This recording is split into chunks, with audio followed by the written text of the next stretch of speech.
Hello and welcome to GuyLogic. My name is Temko and this is a look at the Skyrim Special Edition release. So this is the new release with the remastered version that is mostly aimed at getting consoles mod support. Obviously the PC version already has this, and you get this version of the game for free if you've bought all the DLC or the Game of the Year edition or stuff like that. If you have not bought any of those or only some of those, then you will need to purchase this title for €39.99, which is 40 euros, or your regional equivalent, which is $40, which is like 35 pounds.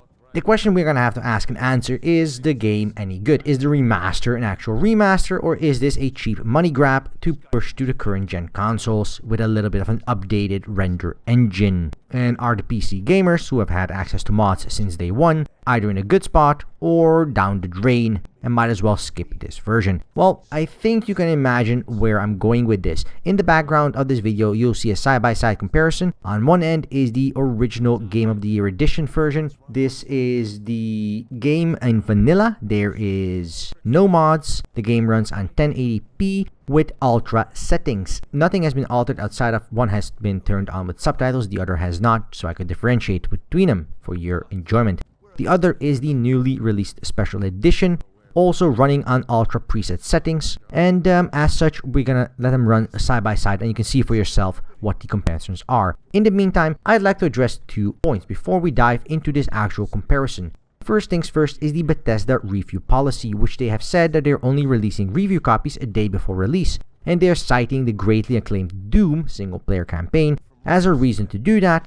And well, it's a bunch of bullshit, and some people like Total Biscuit and like Angry Centaur Gaming have both made very in-depth videos discussing why this review policy from Bethesda is a very, very horrible thing for both consumers as well as the industry in general. And nobody really profits out of that, and it only helps fuel this fanboyism we've seen with No Man's Sky that only leads to disappointment. But they have Doom. That was a great release. We can't really fault them for that. They had Skyrim, a massively successful release. Obviously the Fallout license, massively successful. So here they come with their first real test since the introduction of their new review policy, the Special Edition of Skyrim. No preview copies were sent out to press, and as such, this is off the cuff as any player could have bought the game with its first impressions. So let's go ahead and dive into this. Let's start with the good stuff about this new port, which is that it is a 64-bit build, which increases stability, which increases the amount of options you have in regards to resources on your computer, such as loading more mods,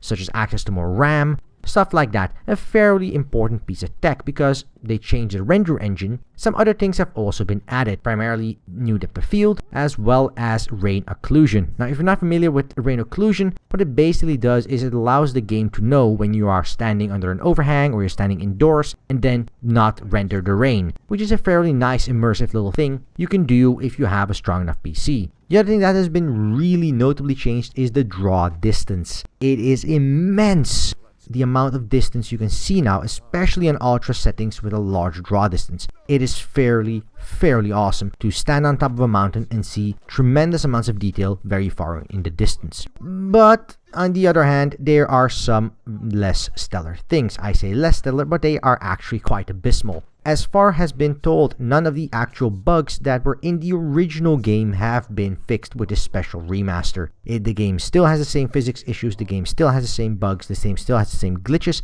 Nothing has been fixed. In fact, there's been more bugs that were introduced. I've now seen several people introducing a bug that as soon as they launch the game and they're in the horse-drawn cart, that the game spazzes out and the cart flies to the moon.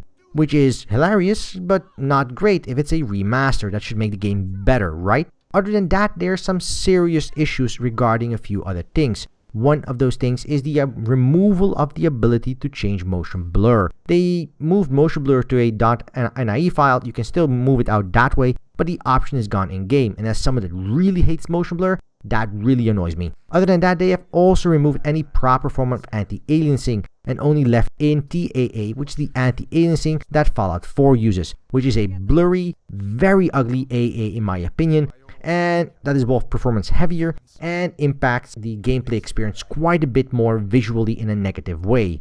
The issue there though is they haven't actually changed textures as best I can tell.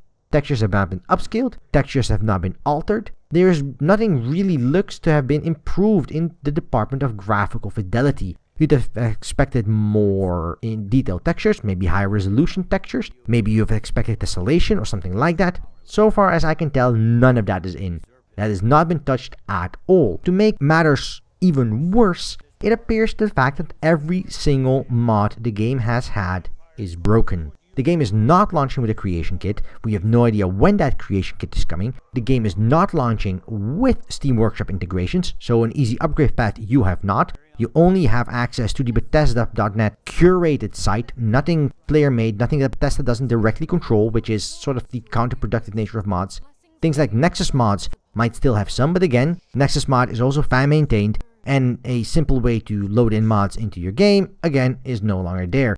It is beyond incomparable why they would do this, except, a cheap-ass cash grab, where they are yelling out and about, saying, no, this game is great, you should totally get it. Look, we don't even have to send out review copies to people because the games are so good, which is obviously a load of bull. This is clearly aimed at a console group, which now has access to certain subset of mods that Bethesda has cleared and greenlighted that work on consoles, especially the Xbox One and the PS4. PC version doesn't actually have any advantage here at all, and honestly, even if you got this game for free, I see zero reason to play it over the original version, where you have access to things like Sky UI, which is now fundamentally broken. And I'll be frank and fair, the fact that I could need to play Skyrim without Sky UI is a terrifying prospect. I have no desire to do so, 64-bit or not, amazing draw distance or not. The UI is abhorrent, it is still abhorrent, and Sky UI was the only thing that made it even remotely bearable, which is, not that great.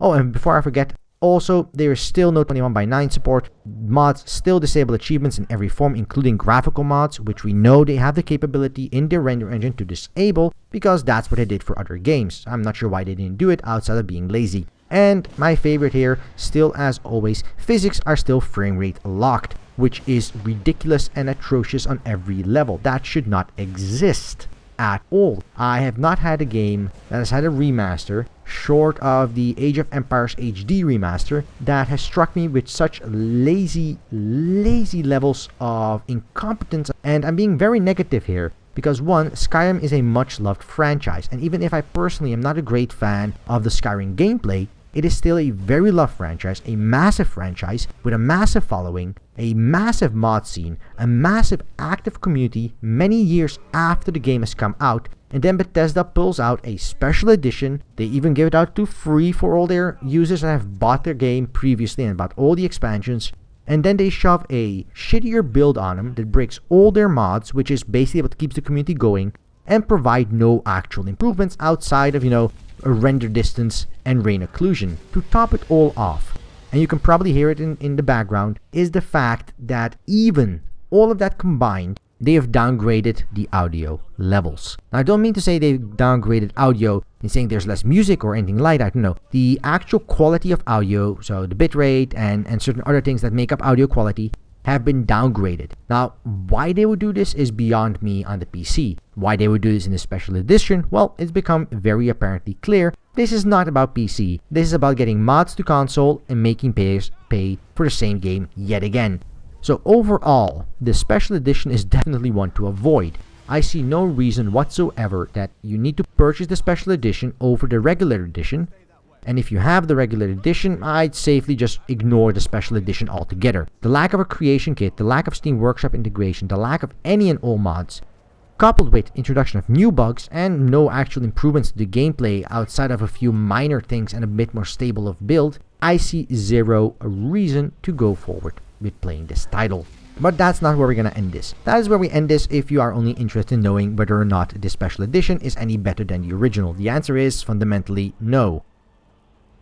We're talking about the Bethesda review policy at this point. And what I want to touch upon is this is basically exactly the sort of thing that most game reviewers, myself included, are very wary of. When the game company says and comes out and says, oh no, we're not sending out review copies because we feel that is the best experience. Now there is a small case to be made here on occasion if it's a multiplayer only title. And even then it's a very weak argument. But we have seen the argument be destroyed in games such as No Man's Sky, where a review copy would have prevented a massive number of people from being duped by a developer. We have seen the trepidation of things like Arkham Knight, that have resulted in massive issues that would have been prevented had there been proper review copies. On the other hand, we have Bethesda touting Doom, which they also did not have review copies available for, except for the day of release. Issue with that was that Doom was actually a pretty good game. And the question you have to ask yourself is that if it was a good game, according to them, and it was, don't get me wrong, Doom is phenomenal, then why weren't there review copies available?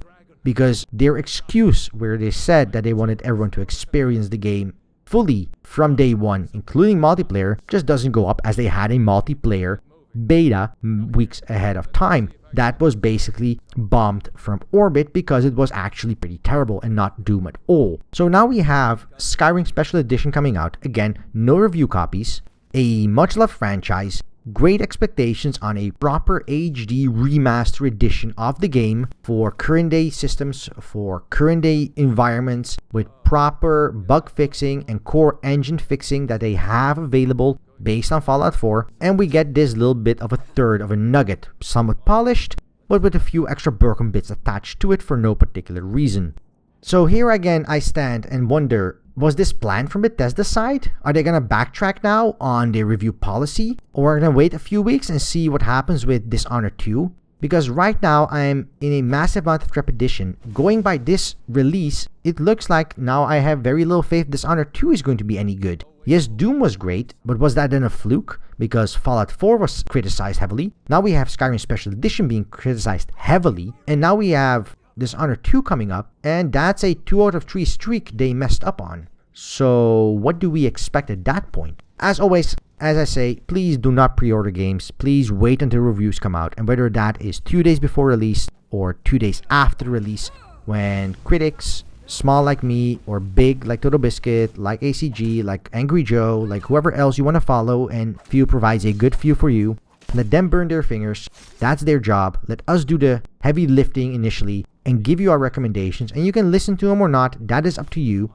Please give them the time and not the company that deserves no such thing, because if this release and the release of Fallout 4 are going to be believed, Bethesda, like every other company, doesn't really care, because this is lazy, this is uninspired, and this is fundamentally broken, and they're asking 40 euros or your region equivalent for it. For what you ask? Well, no more mods apparently, because that's now for console. If you liked this video, press the like button below. If you didn't like this video, there's a dislike button for exactly that purpose. If you like Skyrim, play the original and leave a comment saying what your favorite moment was. I want to hear back from all of you. And if you want to see more content like this on the channel, just press that subscribe button below and we will deliver. And until then, I wish you a good day, and until next time, right here on GuyLogic.